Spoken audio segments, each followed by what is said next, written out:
Good evening. Welcome to Graphic Policy Radio, the podcast where comics and politics meet. This is the show for people who knew as soon as Foggy declared he was running for district attorney that it had to be a write-in campaign because petitioning season had long been over in New York. This is the comics podcast where we talk about Daredevil and season 3, not just the aesthetics, but also the politics. Not just the Easter eggs, in fact, really not much about the Easter eggs generally at all, but mostly focused on the content. And with me today is a guest who I'm excited to have because he, in our just offhand conversation about the show, brought a whole new level of knowledge to how the show talks about things like the FBI, a thing I don't know a great deal about, that I hadn't really seen elsewhere in Daredevil coverage. So I want to thank our listeners for being patient enough to wait for me to actually have a chance to finish up on the show. Had kind of a busy election season, and you'll be rewarded by the additional presence of Spencer Ackerman, senior national security correspondent for the Daily Beast, and a lifelong comics fan and New Yorker. Doing double duty there, and a journalist and an expert on national security. Like, you have a lot of hats, Spencer, that actually make you the perfect guest for this episode. And no pressure with that intro, Elana, huh? No pressure, it's fine. I mean, you have been on our show to talk about Daredevil before, so. Indeed. So season 3, when it came up, I hadn't actually gotten around to watching Luke Cage season 2. Luke Cage season 1, I adored. Luke Cage season, but it kind of had a downhill trajectory, and then as soon as my friends who are critics began giving season 2 less than exemplary reviews, I was like, maybe I'll watch it later. I don't know, but I knew I would have to watch Daredevil season 3. That was just for a foregone conclusion. And when I was getting into it, my brother told me that he thought this season was relentlessly dark in ways that made him kind of tell me that I should not bother watching it. I was like, well, is it bad? He said, no, it's not bad. It is relentlessly dark, and I don't know if you should bother watching it, which was really like a stunning assessment. My brother is like a hardcore Marvel fanboy. So I guess going into it, I didn't watch any of the trailers. I didn't even realize that this was going to be the Bullseye season until the second we freaking saw, I knew, and I was also excited. But I came into it with some pretty low expectations. Was not happy with Daredevil season 2, if folks recall. I feel like it turned into the Punisher show in ways that were highly politically suspect and made me irritated. And obviously, Elektra was terrible, even though the actress was great. And I did you watch The Defenders? Sort of. Did anyone really? It has its. I'm so sorry. It has its defenders. I'm so sorry. In the sense that, it's the first one of these shows to recognize that if it only has 8 episodes of story to tell, just tell it in 8 episodes. I do kind of feel that every single Netflix Marvel show, with I think the exception of Jessica Jones season 1, has made this mistake. Like they all feel overlong, and at least Defenders. Daredevil season 1 might have been. I think Daredevil season 1 might have been okay too, but it's been a long time. It's a consistent problem. No, I think you may be right. You may be right. Like I've definitely rewatched that season and found every time I see this one I like it. Whereas Jessica Jones is a fantastic first season, but I can't watch it again. And for listeners who are wondering when the show will cover Jessica, and for listeners who are wondering when our show might cover Jessica Jones season 2, we will not, because I wish I had that time back. I would like to reclaim the time of my loss that was lost to Jessica Jones season 2. But Daredevil season 3, I'm glad I watched. I have lots of thoughts about it. I don't think I could ever quite reclaim the level of enthusiasm, excitement I had when the series first began, because there had been nothing like it. But season 3, really great television, really great show. What's your top line on it? I have lots of subheads, and I don't have a headline for season 3. There are things in this season that are just straight up exquisite. Bullseye is exquisite. That is exactly how you make that character truly terrifying. Kingpin is exquisite. Like that what just everything Vince D'Onofrio is in, he's going to be incredible in. But does he ever inhabit that character and give Fisk this relentlessness that's also excellently matched with this subtle arc that he starts in the very beginning? And I love the way the directors constantly call back to Fisk with the painting, to the point where it's a minor plot point. Yeah, visually, there's so much happening.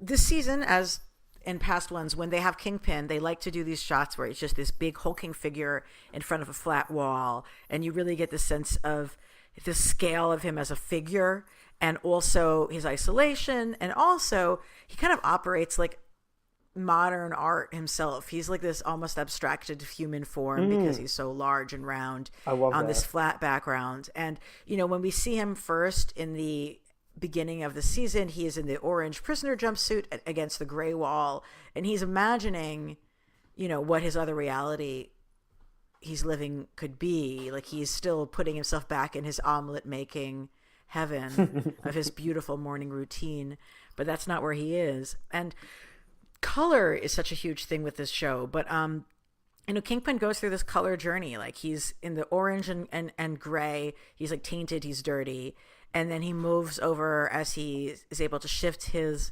freedom situation. He starts to become black and white, more of a dignified outfit, and then next step he's the white and black, which is sort of the classic Kingpin outfit, and then he ultimately transcends into this all white outfit, which aligns him most closely with his sense of like purity, wanting to keep his hands like that. He has this whole thing with like what parts of his criminality does Vanessa have access to and not, and him deciding that he is actually untouchable and spotless no matter what he does. Like, no matter how dirty he is, he's white and pristine, and it connects him back to the painting Rabbit in the Snow that you brought up as this object of desire and connection for him and Vanessa. Visually what the show is doing with Kingpin throughout the season, and in generally what the show's doing with colors this season, I think is really artistically significant. So, season 3, we get the famous Daredevil Born Again story, Frank Miller, Dave Mazzucchelli, like some of the most classicest of classic Bronze Age comics. I actually did not reread it in preparation for this, but I have read it, and it's ridiculously connected to the story that we're being told here. And even down to like the iconic shots that Miller and Mazzucchelli give, like famously the splash pages of all of those issues are of Matt sleeping in increasingly disturbed and destitute circumstances. And at one point you see Matt like curl up among the garbage outside in a blue puffer coat. Yeah, and the Pieta sort of, yeah. There's so much Catholic imagery, and really, like Daredevil, like his colors are black and red. There is so much red light because of the stained glass, which really is not actually enough stained glass to justify things being red. It's an artistic choice, and there's so much of him just being bathed in this red light in the church basement, and it's so claustrophobic and so dark. And those are just really the dominant colors from the comics as well. I think it's interesting that we have Daredevil as black and red, and meanwhile, like our villain, Wilson Fisk, is white, and he wants to see himself as being clean and right, and Daredevil is in the meantime like living his life as what he believes to be his worst self in a way, and really reveling in the self-loathing of that and his distorted sense of self in a different direction entirely. Among the things that I came away from this season wondering is like, do I just hate this character? Yes. You mean Daredevil? Yeah, I mean Daredevil. I mean, like, yes. The Met, just however much you've sort of dealt with this, relentlessly egocentrical, interpretation of events that, forms this like guilt-based code that he has that allows him to justify all of this, terrible and hypocritical behavior. Like, the show does, I think, a pretty admirable job of basically, like, showing both, like, Karen and Foggy recognizing that they're far better off without this person in their lives. But that they don't want to let that happen because they care too much. Yeah. And like that elevates their characters in a way that like had sort of been a trap that previous seasons had sprung and or, you know, an opportunity presented. I'm glad they took that direction. I thought the episode on Karen was both really moving and also like a great relief that was the most like they went with, you know, a story that's based in some ways on the Born Again storyline that you mentioned, which has just like the less said about the treatment of Karen Page in that comic, the better. Yeah, yeah. I want to shout out writer Tamara Beecher Wilkinson for writing the Karen episode. Like when I saw there was an episode called Karen, I said, please let this be written by a woman. And it was, and it paid off. It was a very complicated story to tell. I loved how like completely believable and common so many of the pieces of it would be, the struggles she was facing. And we finally really get to understand where she's coming from. And all of it felt completely in line with the character we've seen today. Her acting, of course, is amazing. Really a masterful episode, one of the best of the series. And the but you know, like, yeah, like I want to also think back about the whole thing about this being Daredevil Born Again, which is like, this is, you know, one of the reasons that Matt Murdock is so insufferable is that he's this like Christ figure in his own mind, and he's doing it in ways that implicate other people. Like, I love Daredevil comics, and I also say that Daredevil is the worst boyfriend in comics. No boyfriend is as bad of a boyfriend as fucking Matt Murdock. But like this, you know, he begins the series like he's coming back from the dead, right? Like we thought he died, or I guess anybody who bothered to watch Defenders, and I didn't, thought he died underneath the building. He's coming back to life. He's being resurrected. He's in the cave, right? He's like literally underneath the rubble, and he's hidden in the cave out of it for a few, was it 3 months? I don't know. Is the 3 months stand-in for 3 days? It's a Christ metaphor. And then he comes back, but he's not truly fully connected to himself. He's back physically, but he's not back spiritually, right? And then by the end of the season, he is himself again. He is truly returned. And the only way he was able to do that was by truly asking for redemption and truly going to the process of confession that he was wrong, and welcoming his friends back and existing as a member of the community again. There's so much Catholic stuff this season, more than I think there had been in prior seasons, and it makes sense. It's situated in the church. We get Father Latham all the time. We get Matt's mom, drumroll, the nun, who's fabulous. But yeah, so like, you know, Matt Murdock is this guy who's like living out his own Christ fantasy delusion on everyone else. That's a hard friend to have there. And for what, right? To give himself the license to, you know, betray his professional oath, you know, and you know, hurt people, and portray himself as being, you know, the upholder of justice in what looks like fundamentally, you know, a delusional and, you know, sick kind of pleasure-seeking enterprise. I found that they kind of flirted with the one defensible interpretation of this behavior, which is where, and I take it because you mentioned the thing about his mom that like we're spoiling this whole thing. Oh yes. Okay. So I think it's either the last or the second to last episode when, you know, he's wearing the Daredevil Man Without Fear, you know, black Muay Thai ropes, you know, outfit with Foggy and Karen, where his critique is like, I can justify doing this, you know, against, you know, Foggy's objections, because some people are just too rich and powerful and they make a mockery of the law. And power exists in such a way that the law is puny compared to it. And Foggy isn't prepared to let go of the, you know, the majesty of the law shit. This is, you know, entirely an argument between, you know, suddenly a leftist and a liberal. And I side with Matt.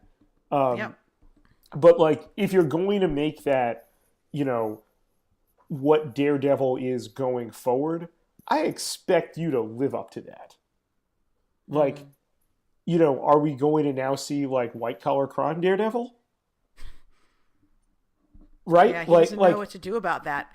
Matt and Foggy and Karen actually would be very great at, and have done great work combating white collar crime. Actually, Daredevil does not seem to have the stamina to do that. The only thing that I like wholeheartedly loved in season 2 of Daredevil was that like they made it really clear that like no, in fact, Matt is a terrible lawyer.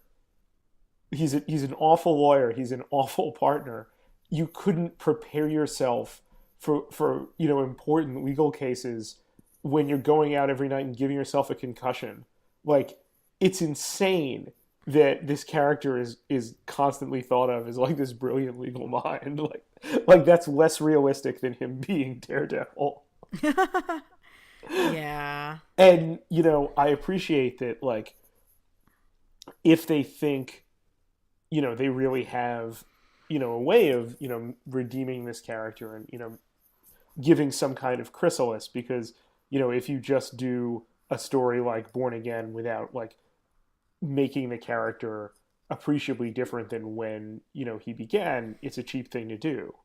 Do you feel like that's true? Like is he appreciably different now? I don't really know. Me either. Yeah, so that's kind of spoiling my my top line appreciation for the show. There were a number of things that, so like, I want to see, I think I called him on Twitter once, Robespierre Devil. If he's really going to take that critique and like go after like the real like, power brokers, isn't that's something that the show, ought to, take seriously if it's going to, at least flirt with that critique and put it in the protagonist's mouth. Mm-hmm. There were some things in here that just like, as a reporter, I really love, but are so parochial that like, I don't expect, anyone else to really care about, but like. Hit me. Yeah. So, any reporter, has like real relationships with lawyers. Like, lawyers are phenomenal sources. You hire lawyers to protect you from getting sued and so forth. And like, I've always loved seeing like first like between Ben Urich and Nelson and Murdoch, and now between like Karen Page and Foggy Nelson, this like the grand alliance between hacks and ambulance chasers, and I really do love that. I love that Karen has a shitty editor. Yeah, it's complicated, right? Like I feel like we're supposed to think he's so great, even though he's the person who sold out Ben Urich back in the time. I feel so seen. Like, and the actor is really doing a great job, but it's also like that's his performance, but he's also a little bit weaselly. Like, that's also, again, I think on purpose. So like a couple things here. First, he's constantly negging Karen. Like, why have you hired this person and not allowed her to do her job? And if you've had that question, that probably means you haven't worked for a lot of editors. I have seen, in my own experience, overwhelmingly to women colleagues, reporters who are brought on board by male editors who proceed to like refuse to let them do the job that they want to do, that they're expert in doing, and that they were hired to do, and told to just kind of do other stuff, tacitly or explicitly. So like, whether they realize it or not, they got that relationship very right. And of course, I've worked for great editors too. And this guy very much is not one of them. He negs Karen. At one point, it seems like he redeems himself by saying like, "You were right to make me go after Fisk." And like, you think like, "Oh wow, we're actually going to see an arc for this guy." But then like, he flips out on Karen after the shooting, when like the thing that a good editor has to do in that circumstance is figure out the way to both support the reporter and get the story. You don't like just demand an ultimatum after an experience like this from someone. If you know the real the Ben Urich in the comics, like particularly during Bendis's Daredevil run, is like one of the most unethical reporters there is. Like Urich explicitly lies to J. Jonah Jameson about not knowing Daredevil's identity, and then sabotages a true story in the Bugle reporting that Matt Murdock is Daredevil. Fuck that guy. Like, whatever your reasons are, like, that just absolutely not. Like, you would and should be driven from the profession for behaving this way. He's not quite, this guy whose name I'm Ellison? I think he's Ellison. Yeah, he's not quite that bad, but he sucks. He's terrible. Get him out of there. It has only been a couple months since a madman shot up the Annapolis Courier. And this show put on a shooting massacre in a newsroom that was hard to watch. Yeah, I thought that they did a really good job of like the actual filming of that as a fight scene, but then I felt like the show didn't address how ridiculously irresponsible it was for Karen to set that up in the first place the way she did, and then I felt like the city wasn't as traumatized by that experience as it would have been. Like, I don't live in Annapolis, so I can't say like, well, when there was a newsroom shooting in my city, XYZ happened. But like, we are at a period right now where there's so many people getting shot in mass shootings that like the media doesn't even report it seriously anymore because there's another like white person flipping their shit and killing people every day of the week. But I still felt like a newsroom shooting of the New York Daily News, which is basically what that paper is, would have been a bigger deal in the city than that. It would have yes. It would have been a seminal tragedy in the history of the city. It would be remembered forever.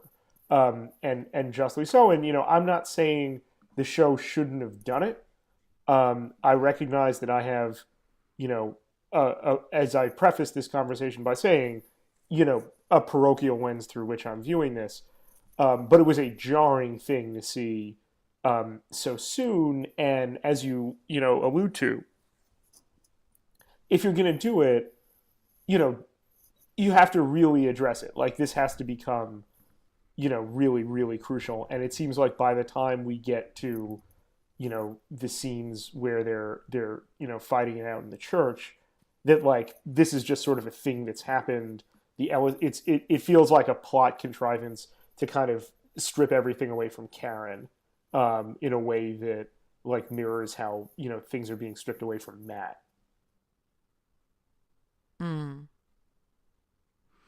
Yeah. There definitely was a very like clear political show in the most straightforward way. Like we have, Fisk rocking around talking about the fake news. Yeah. Like literally straight up saying it. There being a lot of Trump parallels with him in his attempt to try to have social approval for insane things. Foggy runs for office. As someone who worked in New York politics for a long time, I was like, okay, I'm glad they realized that this would have to be a write-in campaign. The union actually would not be able to endorse him because their endorsement would have already been given to someone else. If you're showing up at a political club's dinner without, like, that political club dinner is way fancier than any political club dinner that I have ever witnessed in the history of New York political work. Maybe it's because I don't go to certain kinds of political clubs, but I'm like, that's pretty fancy. But yeah, no, I mean, like, Foggy's quixotic write-in campaign for district attorney as a way to like put pressure on the candidate, like running on a specific issue to elevate it, like that is a tactic people do, and that does work. So I thought that was an interesting inclusion for the season.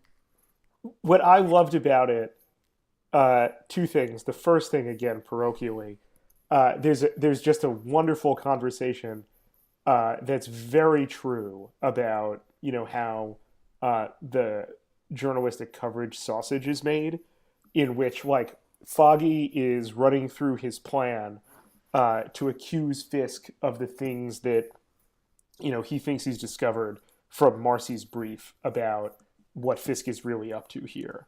And he was like, and he's saying to Karen, and you're going to write about it. And Karen's like, I can't do that. Like, this is a lot of unsubstantiated information. I don't really know how I'd go about confirming this stuff. I don't know how I could convince my editor to run this. And he says, but I can make unsubstantiated allegations. And if I'm a candidate for office, it's news. And he's right. Like, that happens absolutely all the time. And I loved how, like, at its best, like, this show can kind of, like, demonstrate creative ways to exploit the fundamental cynicism of how, like, machine politics in a place like New York exists for, like, avarice and immiseration. And, the good guys in the story can figure out ways to leverage that at times. This show is about lawyers, cops, and the FBI. Like, Yes. That's who this is about most of all. I mean, what are your thoughts about? We see lots of suicide by cops, suicide by FBI, and attempted suicide by criminal throughout this season. But yeah, I was really curious. Like, you sort of began a conversation with me talking about the FBI and like the FBI and how it's covered in this series. Yeah. So the main way we get into the FBI here is through this hapless but fundamentally good character of Ray Nadeem, a special agent in the New York FBI. Mm-hmm. And it's, Nadeem's belief that he can leverage Fisk into informing on an Albanian mafia crew that sets, this chain of events in motion. And Nadeem is one of them, and another member of his team who turns out to be Bullseye, and is first manipulated and then kind of cultivated by Fisk, comes into being, and we get like the dynamic with them after like Nadeem realizes too late that like he is a pawn in Fisk's scheme rather than the other way around, and the power really operates with this guy, and he's the guy trying to do the right thing in an increasingly impossible situation that he got himself into, and ultimately he accepts responsibility for. So the thing about Ray Nadeem that really stands out as an FBI agent is that he's not white. And the reason why I bring this up is because of two reasons. One, between this, I've never watched it, but there's some like I think ABC or CBS show Quantico that has a non-white woman in like its own lead special agent role. Very often, these characters like Ray Nadeem here is supposed to be the conscience of the FBI in these different circumstances, and it's uncomfortable the way that the FBI, which is an overwhelmingly white organization, particularly at the special agent level, has through pop culture portrayed itself as vastly more diverse than it in fact is. In a 2016 FBI employee survey, 82% of FBI special agents, like the people who do like the real power stuff at the FBI, the place where like the institutional power dynamics, favor. This is about investigations and making cases, and it's special agents who do that, and everyone else is in kind of a support role. If this were the Night's Watch, these guys are the Rangers. 82% of them, as of 2016, are white.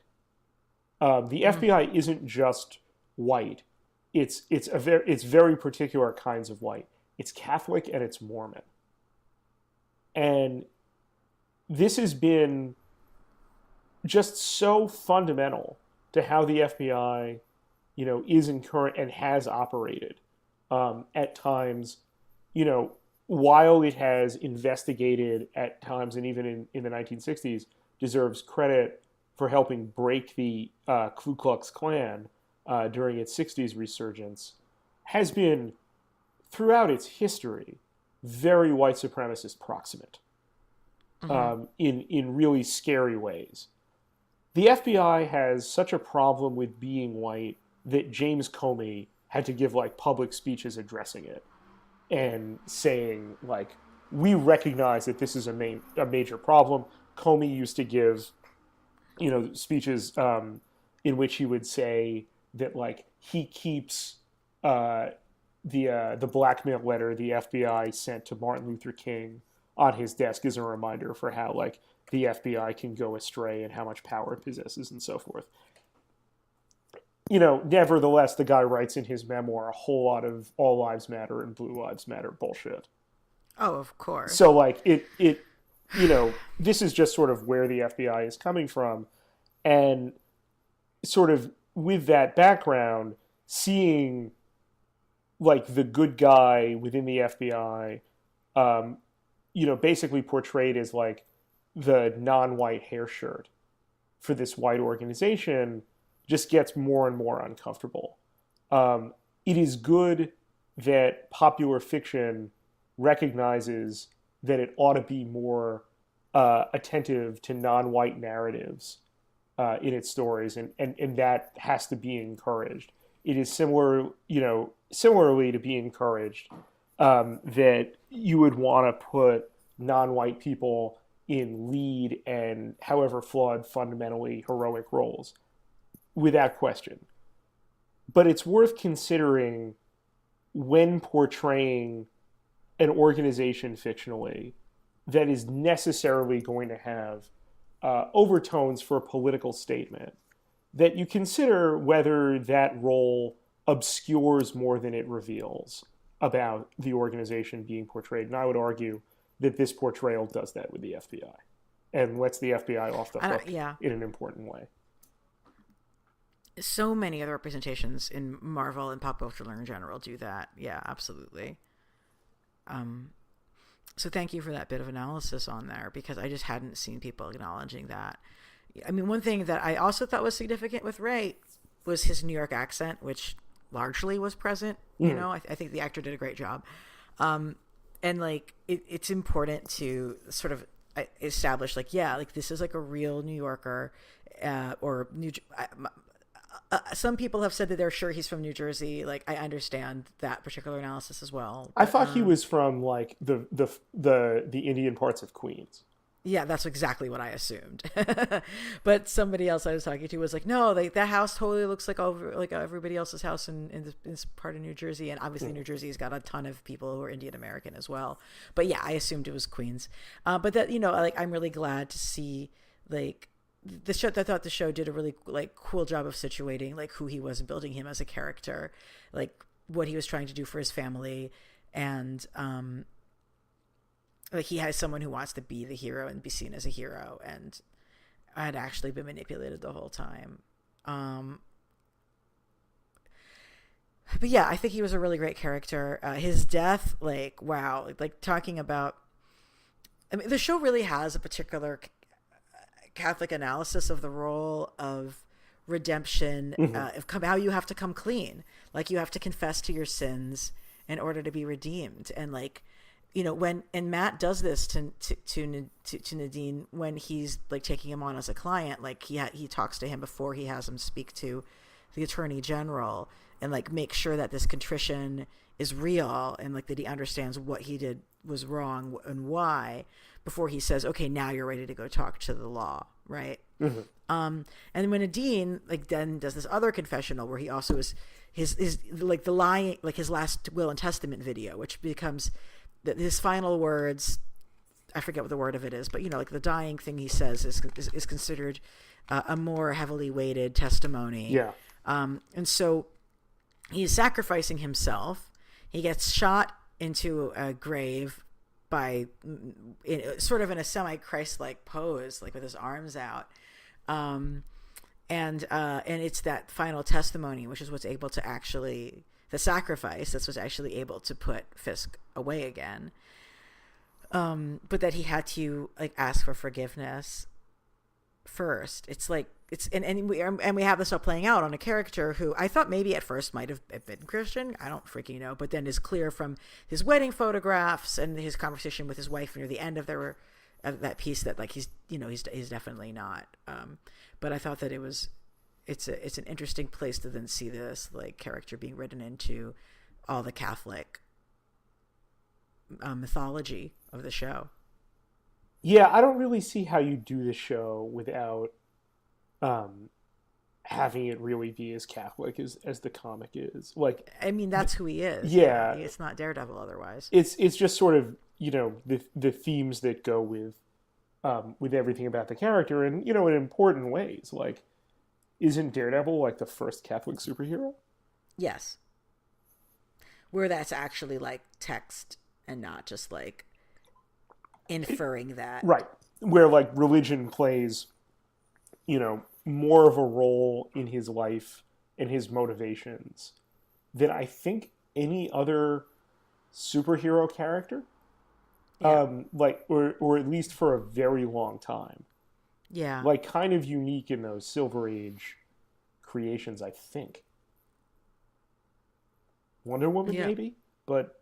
Oh, that's interesting. Yeah, but that's an invented religion. Yeah, but, like, I mean, it's still, like, part of her character. You know, I guess not in the same way.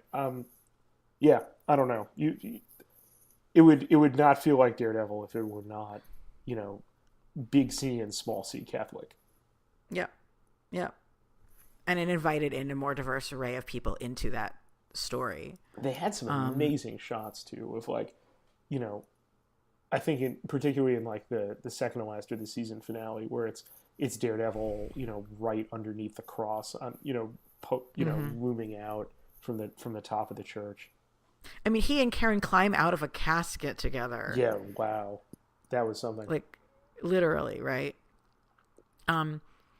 I want to talk a bit about the art this season because one of the things I do love about Daredevil is it's a show that understands and values modern art in a way that like I don't really think I've seen other kind of pop like mass audience TV shows really do. You know, like the centrality of the painting Rabbit in the Snow that being brought back this season, of course, makes a lot of sense. And I want to talk about like the Nazi stolen art in a minute, but the thing is, even prior to that painting being a plot point, like in Fisk's apartment in his new fancy pad, he is decorated it with like really top of line art from like the abstract expressionist art that's worth millions and millions and millions of dollars per painting. And the art that is that is decorating the set is like includes things that are recognizable work by artists. Like it's not like literally a de Kooning painting, but like it is. And then there's this one particular fight scene where he like literally like that one when they finally have the big fight scene in the end of the season in his apartment. Then you see like this one Rothko get just crashed on this guy's head, and I was just like, well, that's one Rothko that'll never menace society again. But it's like they're doing like direct parodies of specific modern art paintings. I didn't know that. Yeah. So that's a lot of thought being put in there, and I appreciate that. It's just including it and making people think about it and about the meaning of these paintings. But on to the Nazi stolen art. I actually had to like double check the math because I really feel like 43 is too late, right? Yeah. Yeah. Yeah. This really stood out for me. Like what we're talking about is there's this scene in which Fisk is trying to buy back Rabbit in a Snowstorm, the painting that he bought from his beloved Vanessa. And which, you know, calms him and both reminds him of the wall in his old apartment where he, you know, against which with his hammer he beat his father's, head in until he died. Apparently, we learn this was art stolen by the Nazis from this family, amongst whom the only survivors is now, very relieved in her soul to have, restored ownership over Reclaimed. this, Yeah. stolen painting. Um, and she mentions at one point that the Nazis came to take this from her family in 1943, and I was immediately taken out of the scene. It's like, Yeah. if no, that would have happened in the 30s. Like, if you were a wealthy Jewish family, you didn't make it till 43 before you had your stuff confiscated. That's 2 years into the final solution. Yeah. So there was that math. And then meanwhile, I'm looking at it and saying that particular white on white painting doesn't look pre war to me. What I mean by that is that, well, there are white on white paintings that could have been owned by a German Jewish family prior to World War II. Paintings like Suprematist Composition White on White, which Russian painter Kazimir Malevich made in 1918, right after the revolution. Rabbit in the Snow does not look like a suprematist painting. Rabbit in the Snow is really wild and textured. I think the historic paintings that it does most closely resemble are Robert Ryman's work from the 1960s and 1980s. So, unless there's time travelers, that is not the right abstract painting. I welcome someone else who knows more about modern art to tell me I'm wrong. I wish I I had don't anything to actually contribute. I don't actually run into, and I've increasingly realized I don't run into that many people in comics who know anything about modern art, so I'm here to pretend like I'm the expert because nobody else has said anything. Seriously, folks, this has come up before. I studied modern art as an undergrad and I've worked in art galleries, but I am not an art historian. So if you are, I would love to talk with you. I have not been running into people with traditional art history backgrounds in comics and geek space and would love to have a conversation with other folks who do. But nevertheless, I appreciate that the show asks us to care about the provenance of art, and that even in the painting's introduction in the first place, that it's like, what is your emotional response to this? That this isn't just something you're acquiring as because it's valuable. And really, a lot of abstract expressionist art is just treated as like an object because it's expensive that rich people want. It isn't really considered as its own thing of value for itself. Um, but anyway, and then so when they bring the painting, so the whole scene between the Holocaust survivor and Fisk was amazingly well acted scene. And like you look, and I was like, this is right after we've had all of these characters get played by Fisk. The FBI, Yes. Nadim's boss has been outmaneuvered by Fisk. Nadim has been outmaneuvered by Fisk. Our heroes have been, everybody's been outmaneuvered by Fisk. And the woman who puts her foot down and says, "No, you cannot take this," is the Holocaust survivor. Yes. And I was like, hell yes, this is important. And then when they came back and had her get killed off camera with that blood stain, I was like, okay, well, I guess you're making a different point. But in the moment of it there, I was like, yeah, that's right. Because the Holocaust survivor is saying, I know what wolves look like, and it's Yes. you. And a lot of times when people compare people to Nazis in popular culture, it's bad and wrong. But I was totally okay with that one in this particular concept. I mean, I don't know how I feel about Daredevil, season 3 killing a survivor. Yep. I mean that I mean that at face value. Like I have complicated, and scattered thoughts that I don't know if I've, kneaded up into, a critique. So I don't want to offer one extemporaneously, just to say that, like, there's an aspect of that like, if that really is the critique you're making of Wilson Fisk, I don't think Fisk is a Nazi. And like, nothing in 3 seasons of Daredevil leads me to believe that, like, Fisk is capable, that like there's okay, so in order to have that critique really land, like, Fisk has to be engaged in a fascistic political project, I think. Like, it's one thing for the survivor to say, and I love this about the scene, that, like, she sees through Fisk. Right. As you mentioned, everyone else is checkmated by him accept the survivor who's seen avarice and cruelty. But the trouble with and then Fisk, if they had ended the scene the way it ends in episode 11, I think it is the second to last one, or 12, I guess, in which Fisk says, Vanessa would want you to have this, and that matters to me. And I don't get why afterwards, he would kill her. And well, he didn't, right? Oh, what? So what happened? Okay, so maybe I just don't understand. So a few layers. I don't know if we know anything about Vanessa's heritage in the show, but the actress who plays her is Jewish, and she sounds Israeli to me. She does sound Israeli. So I'm going to assume that her character is supposed to be Israeli, and with that in mind, that makes sense that he would recognize that she would want her to continue to have the painting. So what happened? But the Bullseye, the fucking Bullseye, man, he had been penalized. Fisk had tisked him, and he was feeling like he had to prove himself, and he had to do something that nobody else could do. So he did this freelance. He did not do this at the request of Fisk. And Vanessa understands actually what happened. Vanessa sees it. I at least that was my read of the actress's performance. She was like, "Oh, you went and got it for real." I don't know that Vanessa knows who the owner really was, or the Holocaust story, or any of that. But Vanessa does know that somebody got their fucking selves killed, but it was not at Fisk's request. So do you think you would stand by the decision to have a Holocaust survivor killed in Daredevil season 3? No, I don't really know. I'm glad it was off camera. I do feel like your point though about Fisk isn't fascist. It's he's not, but he has these inklings of one who could be on that path.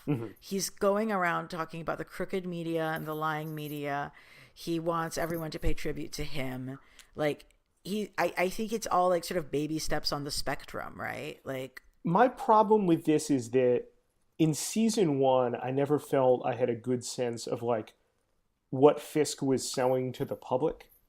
Was he selling a crazy accelerated vision of a gentrified Hell's Kitchen? Yes, that was my understanding. And we have lived through a period in New York City in which that was politically ascendant. That it had, a mobilized constituency for what I think is not unfairly understood as urban class war. And what if Daredevil is going to make that the real critique of Fisk? Then I think you need to show the degree to which Fisk, has a political constituency that ensures that he's going to be okay. That are encouraging it, yeah. Yeah, that that's his coming out party, the wedding. Exactly, that's the reason why he's so dangerous, and the reason why that Matt thinks that he's justified in killing him. That this guy really has conquered New York through his means, but explicitly in Daredevil season 3, he's just a really good criminal, and that's supposed to be a kind of stand-in, that he's kind of taking over the city through fear, that a criminal enterprise is preying on all of New York, when the kind of only critique that really makes sense here, that they sort of flirt with, but I feel never really make, or never really land, or never really earn, is that there's an alliance of political elites, economic elites, and Wilson Fisk. And that's what really has made the Kingpin the Kingpin. Instead, it's just this sort of up from your bootstraps, criminal story. What do you think?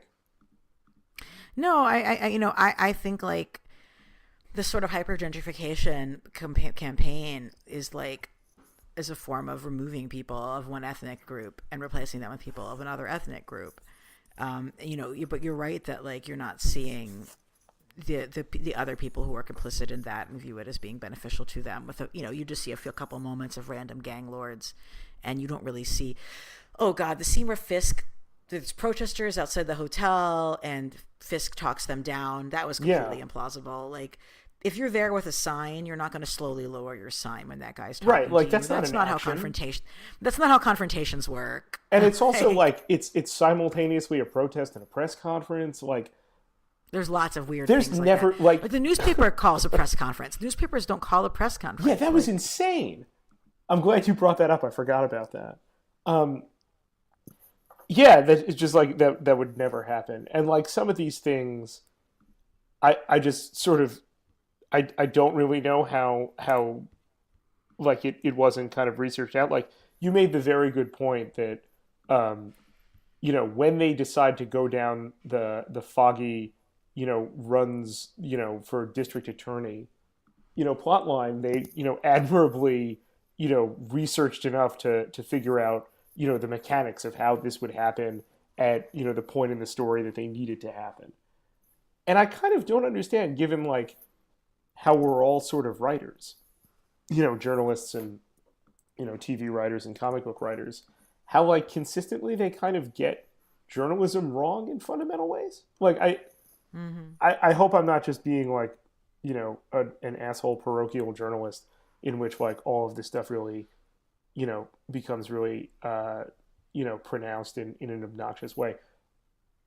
It's not it's by no means just like a product of ignorance. Like season 5 of The Wire is a bad season of television, primarily because of the focus given onto the Baltimore Sun in implausible ways, written by David Simon and showrun by David Simon, a disgruntled, Baltimore Sun reporter, right? Like it's not, it's by no means who made one of the most, brilliant pieces of television in history. So it's by no means, a proximity ignorance question alone.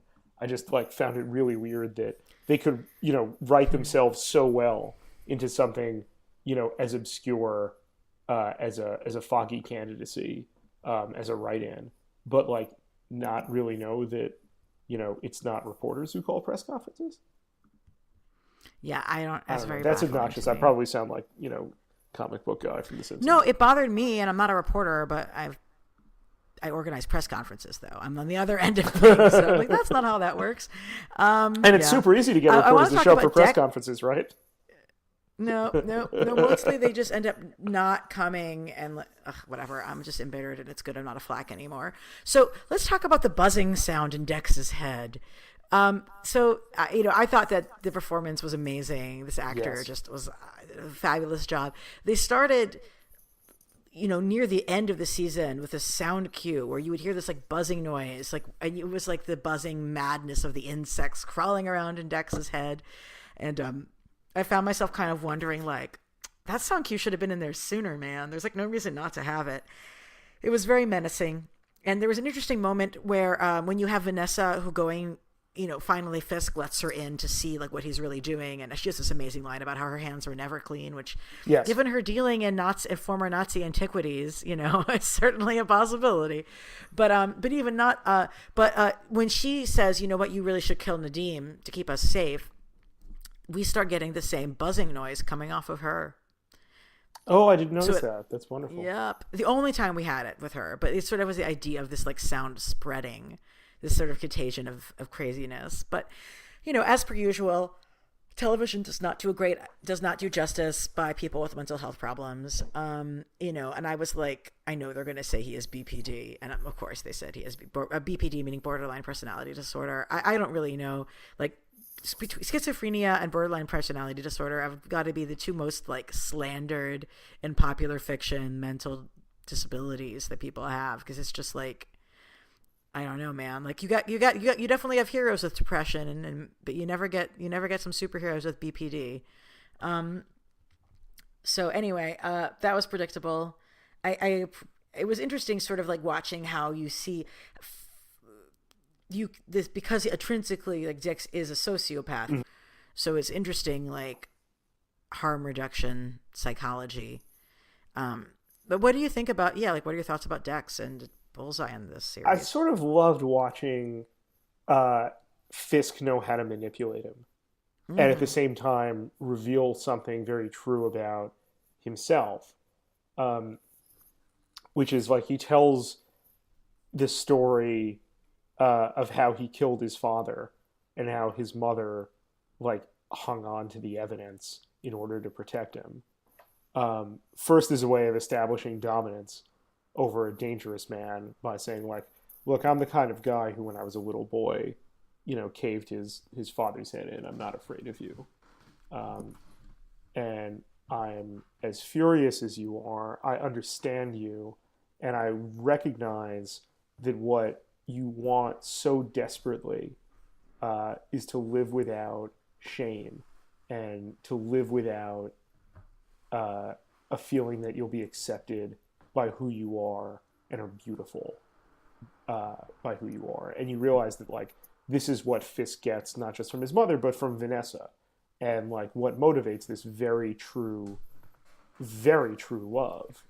And on the one hand, it shows like Fisk in a sociopathic way, able to harness empathy for his own ends, in a way that kind of reveals like this very hidden motivation.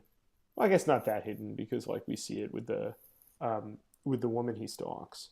But nevertheless, like really tells you a lot in an economic and elegant way about Fisk's character as much as it tells you about Dex's. The actor's portrayal was so fantastic. It felt very panicked. You made the point earlier, Elana, that a lot of the shots, particularly of like Daredevil in the church basement, are very claustrophobic. I definitely felt that a lot with the shots of Dex. That like it made like it's directed to inspire like a general feeling of anxiety, that you're overwhelmed, events are closing in on you, you're about to be exposed, you're vulnerable, you can't see the next move, and just like the degree to which like it prompts this character to lash out. I appreciate the subtle, maybe not so subtle critique of like, this would be a place, the FBI would be a place that someone like this would seek to work. I don't really know that that's true. They do more of a background check, but the military, totally, they'll let in anybody. And the police in most places in the country, I don't think would have bothered or known either way. But the FBI, like if they know that Nadine has debt issues, yes, then they sure as hell would know that Dex has this childhood history of being emotionally disturbed. Yes. And maybe killing someone. There's a way I could kind of no prize this, but it's do it. It's super obscure. So I wrote a story in like February of 2017 for The Guardian about how, in particular, Middle Eastern FBI employees, but basically like non-white. It's also like the case for Chinese Americans and nationalized Chinese Americans who come to work for the FBI.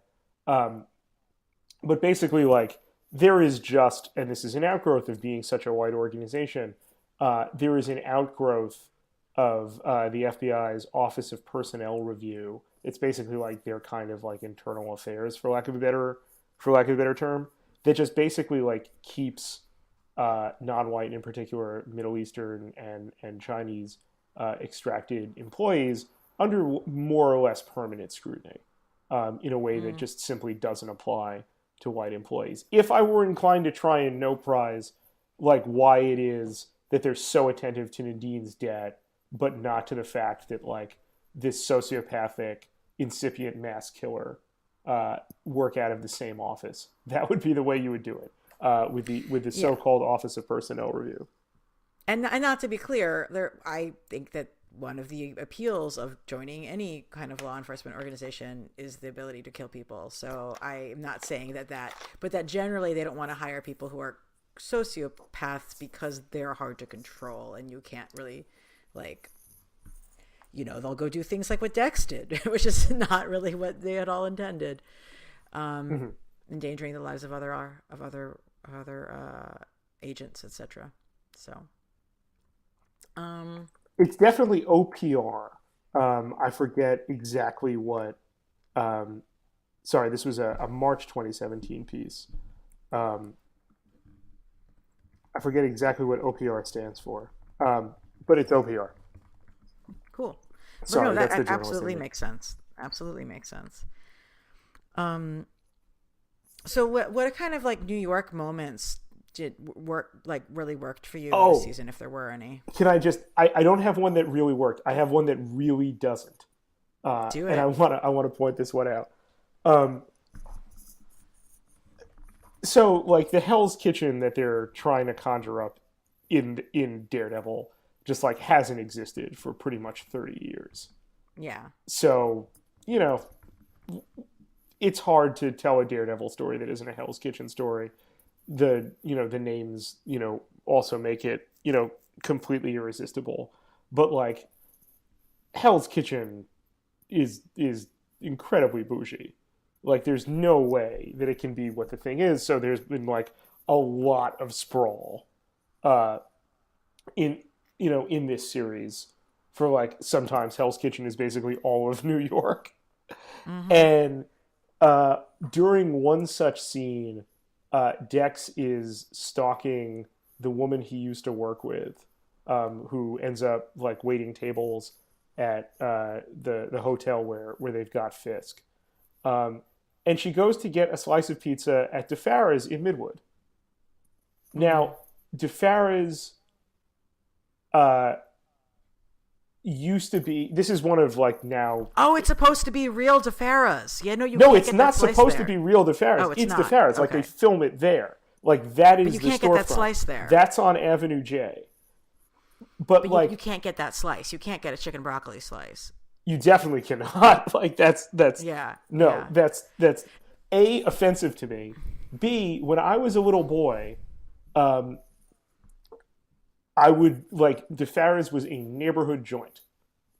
This was just, a place where you knew you could get a really good slice of pizza, but you would get a slice of pizza for $1.25 in 1987, that kind of thing.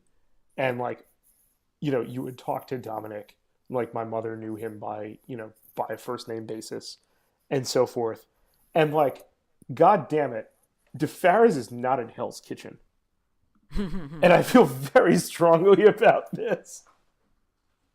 Now DeFara's is widely recognized as being not just one of the greatest pizzerias in New York City, but possibly the country.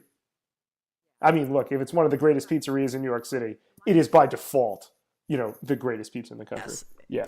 But DeFara's I've never tried to even get a slice there because the lines are batshit, so I don't even try. But I was oh, I didn't realize it was supposed to be DeFara's. But I'm yeah, no, you can't get a chicken broccoli slice at DeFara's. That's not the kind of slice you can get. Now, I would say at most New York pizza places, you could get a chicken and broccoli slice. That's not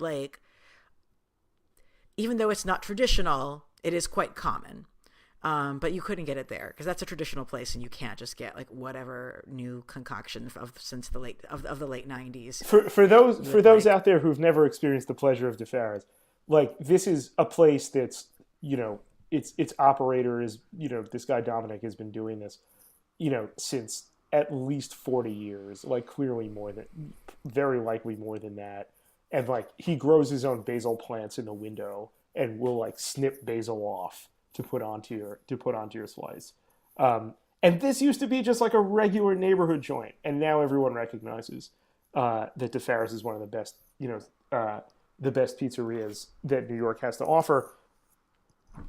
But God damn it, it is not in Hell's Kitchen, and I found myself just suddenly teeming with rage and seeing this effrontery, the audacity of doing that. I'll give them. The cemetery right by the Queens Midtown Tunnel, fine. I have no investment in that, but not to Farah's. I kept trying to place the hotel that they were having him in. I thought it was supposed to be the Plaza, right? Yeah, but it's like not. But I think that is supposed to be. Yeah, I just figured. I'm what not, did I love the intensity of the raid on the on Fisk's convoy to the next secure location. That sequence I thought was just incredibly exciting. Actually, probably the most exciting action sequence for me in the series, to be honest. Really? Even more so than, well, I don't know. The hallway fight this season, not in the series, I'm sorry, this season. The hallway fight was pretty fucking amazing too. But I would put the opening Fisk's convoy under attack thing really high up there for me. And then I thought it was interesting at the end of the season we get this parallel, which is the opposite of it, which is Nadine and Daredevil trying to get through, going in their own car convoy and trying to escape back out to another location. So I thought that was a really cool parallel. But then in the end, though, when we saw the guy just coming out and killing, like, with the most casual grace, the people who were assaulting him, I was like, oh, that's Bullseye. That's just the most Bullseye thing I've ever seen committed to camera. Yeah, I mean... This utter mastery of physical skill and complete confidence. Colin Farrell, you tried. But yep. No, this was such a great Bullseye. That scene was tremendous. I genuinely think, with maybe the exception of the prison fight scene, like the action sequences in season 3 were as good as, if not better than season 1. With the exception of that, season 1, episode 2, the famous fight, hall fight which is scene. just like yeah. that's iconic. That was, yeah, exactly. Like, that's not going to be surpassed, anytime soon. It's its own genre. But aside now. from that, like the Daredevil on Bullseye fight when Bullseye's in the Daredevil costume, I thought was really good. The Daredevil Melvin Potter fight was really good. Yeah. Daredevil really makes choices for other people in fucked up ways, like so often dooming Melvin Potter. But the one that really got to me, it's like literally the first note that I took down, actually, was that poor guy who Daredevil, Matt goes to see him in prison, and he's like so close to being released, and Matt pushes him for information, and that guy is forced to commit a violent act in order to not be seen, he spent all this time studying psychology in prison. Mm-hmm. He's like this close to being released, and he has to go punch somebody so he doesn't look like a snitch. And like Daredevil put him in that situation. Daredevil threw that man's life away. I mean, you saw it in season 2 with like Turk Barrett, where like Daredevil kind of just casually ruins that guy's life again and again. You never like. I always wondered why, like, shouldn't one of the reasons, like ready-made in the Marvel universe, why like supervillains are always getting out of jail, like it. Just use Daredevil as an excuse. Like, he's that good an attorney. Yeah. I mean, how did you feel about the end of the season, and what do you think would make sense for the show coming up? Oh, man. I thought that the deal between Daredevil and Fisk at the end was a little bit, like, fraught. Like, I don't quite believe them, like, coming into an agreement. Do you know what I mean? I'm going to be really honest with you, and so honest that you might just want to edit this out. I don't remember how this show ends. That's legitimate response. Sorry. There's the fight in his suite where it's Bullseye versus Daredevil versus Kingpin. We get blood all over Rabbit and the snow painting, and like they basically like fight. Basically, Bullseye's presence is one of the things that keeps Daredevil from deciding to kill Fisk.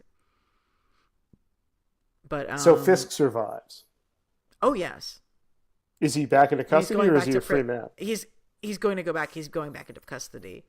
He's getting put into a cab, and so is Vanessa. So, did you like the way this ended?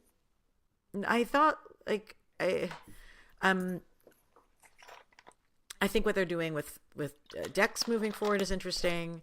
I feel like the certain amount of everything that's happened has returned to stasis in ways that I don't know how to feel about. Depends what happens next, I guess. But I thought that him making a deal with Fisk of that nature felt really unbelievable to me. Mm-hmm.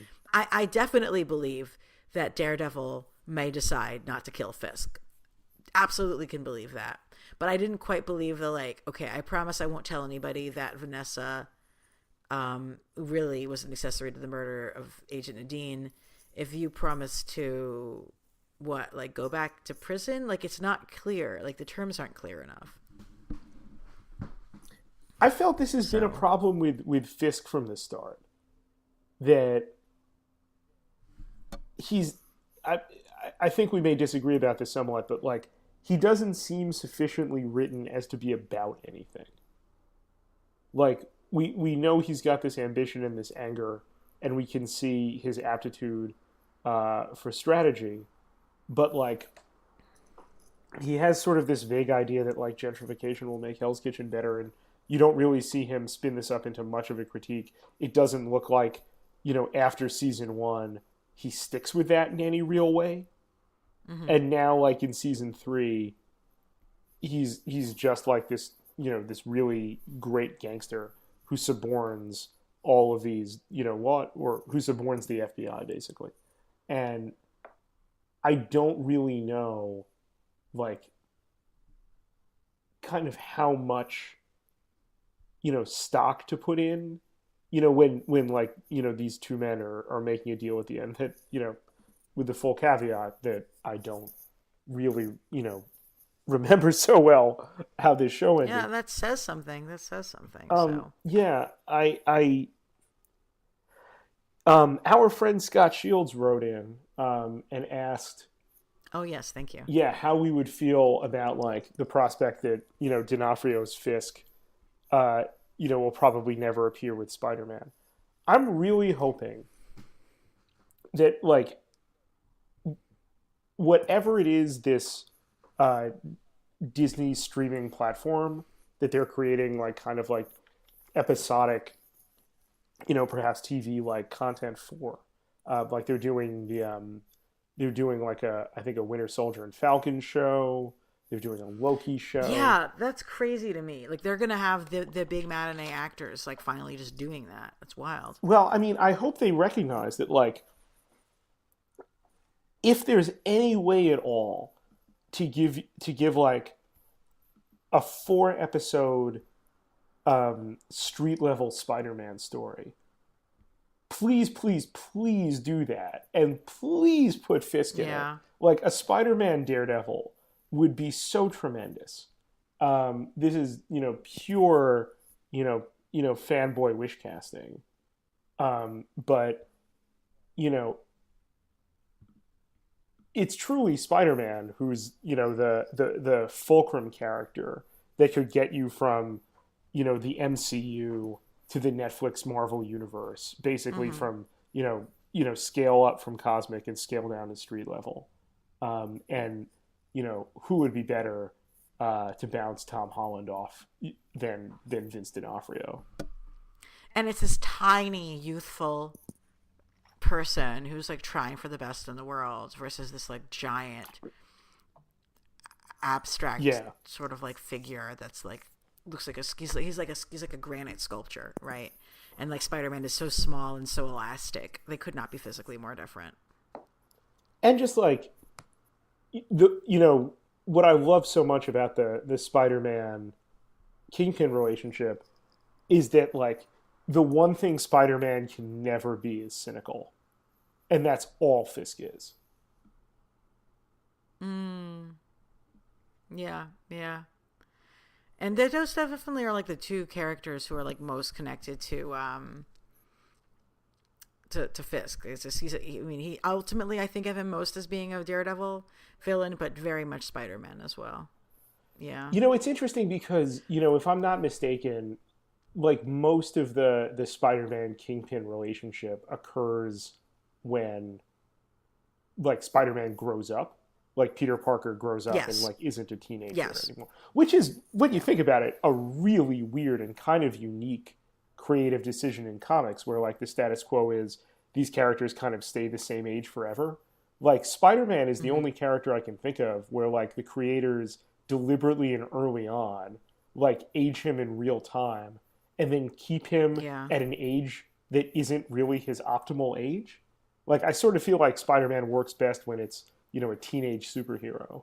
And like that's one of the reasons like the films kind of, constantly go back to that well.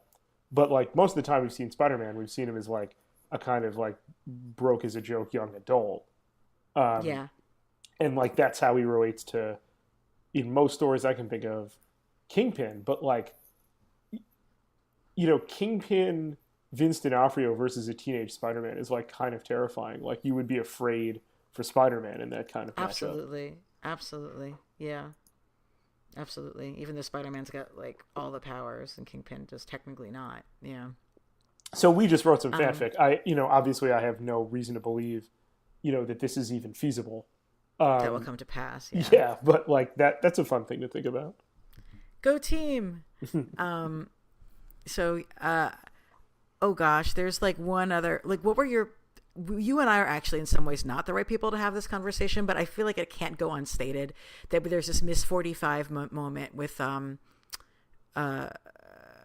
Karen pulling a gun on the young people who are street harassing her. And that was an interesting sort of litmus test when I was seeing people's responses to that scene. Yeah, I felt like they just shouldn't have done that. Like it made me kind of like uncomfortable that they decided to make that like white lady harassed by non-white youth. Yep. What did you think? Yep, that's what I thought.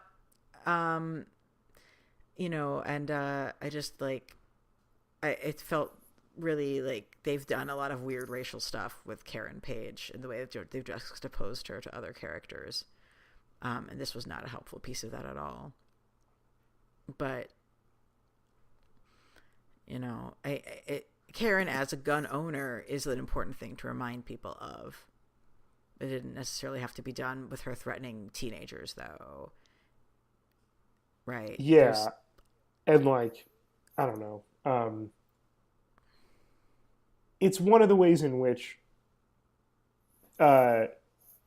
translating from the source material of like Daredevil in like, the Hangover of the, Death Wish or Dirty Harry era.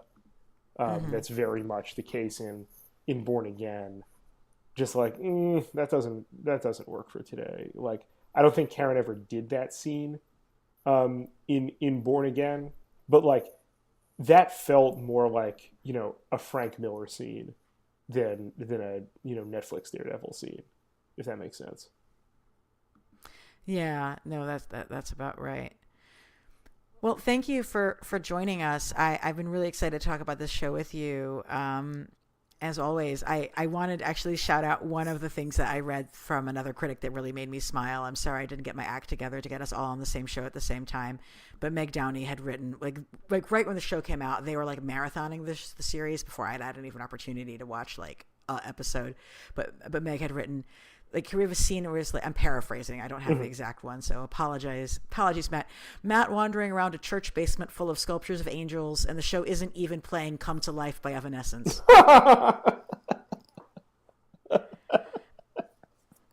I'm glad that's people well appreciate done. that. And it made me think, though, like, this show does not use popular music at all, and really, it's like basically only Luke Cage that has done that, and I'm gonna miss that. I guess as we're signing off, first off, thank you so much for having me to talk about this. I had a great time, and I love talking about this stuff with you. But I think that Iron Fist season 2 is better than Daredevil season 3. Did you watch Iron Fist season 2? No. So No, I did not. Iron Fist season 1, like I couldn't get through it. Like I couldn't watch it Right. at all. It was terrible. No. And like Yeah. it was laughable. Iron Fist season 2 is good. It fixes it fixes a whole lot of what's wrong in season 1 in a hurry, to the point where you're not like constantly distracted by how much like you hate Finn Jones, Danny Rand. It takes, I won't ruin it for you, a decision at the end that's so tremendously bold that it makes me sad that this show that I thought was a complete joke got canceled. I think I'm aware of what that thing is, but I'm surprised that you found that the whole series was worth it to put in the hours on. So season, not series, season. Oh, sorry, right. Season. Iron Fist season 2 is very good. I was surprised by how much I liked it. Like, first I stayed with it, and then I was like, this is actually paced pretty well. It's not, it's too many episodes by far, but I was surprised by how good it was. And, maybe that's a function of how, everyone's expectations were just, beneath the basement for that show. I didn't watch Punisher.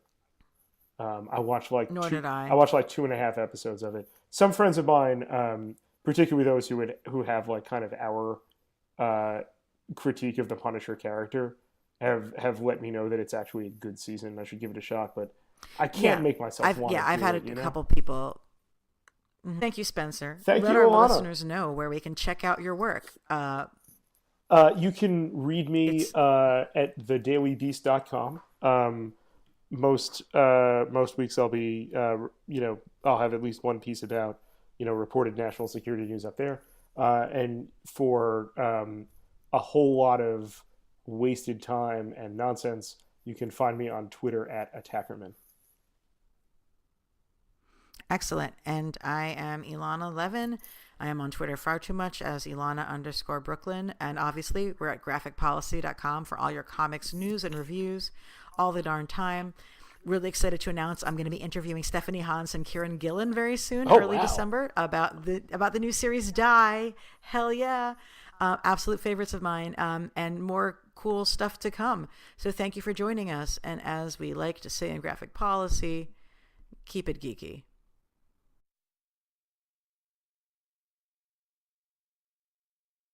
Hey, thanks for watching the previous video from Graphic Policy Television. Just by watching, you help support our site. Thank you so much. Now, if you're watching these videos, you probably care about geeky things like movies, television, comic books, toys, games, video games, you name it. You can go and subscribe right now to our YouTube channel to stay in touch and catch all the new videos, or check out our website at graphicpolicy.com. There's a nice link on this end of the video. But as always, thank you for watching. Keep on rocking and keep it geeky.